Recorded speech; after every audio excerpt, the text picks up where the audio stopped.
Και σε αυτό το βίντεο να σας πω 5 από τους αγαπημένους μου Έλληνες YouTubers.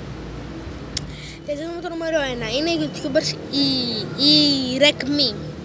Ρεκμή είναι, παιδιά, ο Άγγελος και η Εύα. Για μισό λίγο. Τώρα καλύτερα. Πώς θέλετε να τα κάνετε τα βίντεο, όπως άλλοι θα τα κάνω έτσι, ας πούμε, ή έτσι. Εμένα πιο πολύ μου αρέσουν έτσι. Εσάς πώς? Λίγο, παιδιά, ακούστε. Ναι, παιδιά, η Ρεκμή, ο Άγγελος και η Εύα. Ναι, με παιδικό θέμα, αλλά και πάλι πολύ καλό. Μου έλειψαν πάρα πολύ. Τώρα η σεζόν 2. Αύριο ανεβαίνει καινούργιο επεισόδιο στο κανάλι Ρεκμή. Εγώ ανυπομονώ να το δω. Πραγματικά, παιδιά, και οι δύο είναι τέλειοι. Αλλά, παιδιά, έχω μια ερώτηση για τον Άγγελο. Γιατί δεν μπορεί να μου απαντήσει, παιδιά. Δεν το είχε πει κανείς στο Q&A που είχαν κάνει σε ένα βίντεο. Αλλά, Άγγελε, εσύ είστε λιχιομοφιλόφιλος.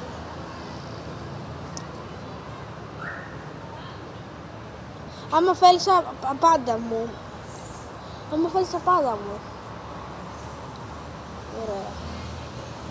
Και ναι, παιδιά, που λέτε σε αυτό το βίντεο. Ναι. Τι είπα, το είπα τον. Η επόμενη είναι η GL Show, πραγματικά. Μάρος, Στάζ, Ραφάριο, Οδυσσέας, Κρίστη,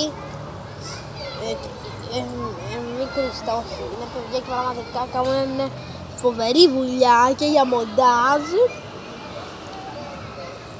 Νομίζω ότι όλοι τους είναι τέλειοι, παιδιά. Μετά έχουμε τον Μάνο. Μάνο έχει καιρό να ανεβάσει βίντεο στο YouTube, από ό,τι όλοι ξέρουμε. Ναι, παιδιά, έχει καιρό να βάσει βίντεο στο YouTube. Αλλά και πάλι, παιδιά, μου παραμένει να είναι αστείος. Και όποτε βάζει βίντεο σκάμε στα γέλια, πραγματικά. Ναι, παιδιά, πραγματικά. Παιδιά, θα το κάνω αυτό για να μην φανεί κόσμος. Παιδιά, μετά ο επόμενος YouTuber μας είναι, παιδιά, ο 2J. Ο 2J, εκτός από το YouTuber με τους περισσότερους προβολές, παραμένει και αστείος. YouTuber σε Ελλάδα και Κύπρο, με πάρα πολύ ωραία αστεία τραγούδια. Έχουμε ξαναμιλήσει για αυτόν στο βίντεο που λέω YouTubers που είναι για μη κανάλι. Γιατί ποιος θα πει, Μάνο? Παιδιά, έχουμε άλλους δύο. Ναι. Υπάρχουν για τον Αλεκούν, ναι, παιδιά. Παιδιά, ακούστε, που έχει και ολόκληρος κρέτος, καλά, αλλά και αυτό, παιδιά. Αλλά το αγαπημένο μου και στο κρέτος shop είναι ο Αλεκούν, πραγματικά.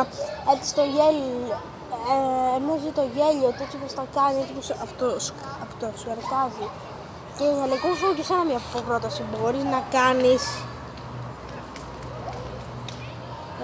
Μάντεψε το τραγουδίστη από τη ζωγραφιά. Θέλω πάρα πολύ να το δω, ρε Αλεκούν. Και τώρα πάμε στο τελευταίο YouTuber που είναι και αγαπημένος μου.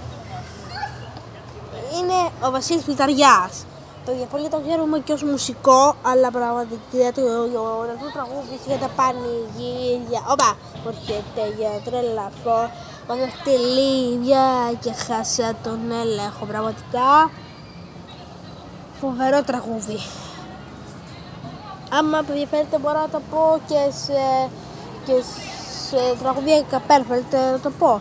Ωραία, παιδιά, αυτό το βίντεο, ελπίζω σας άρεσε, κάντε like και στο κανάλι και τα λέμε σε άλλο βίντεο. Bye!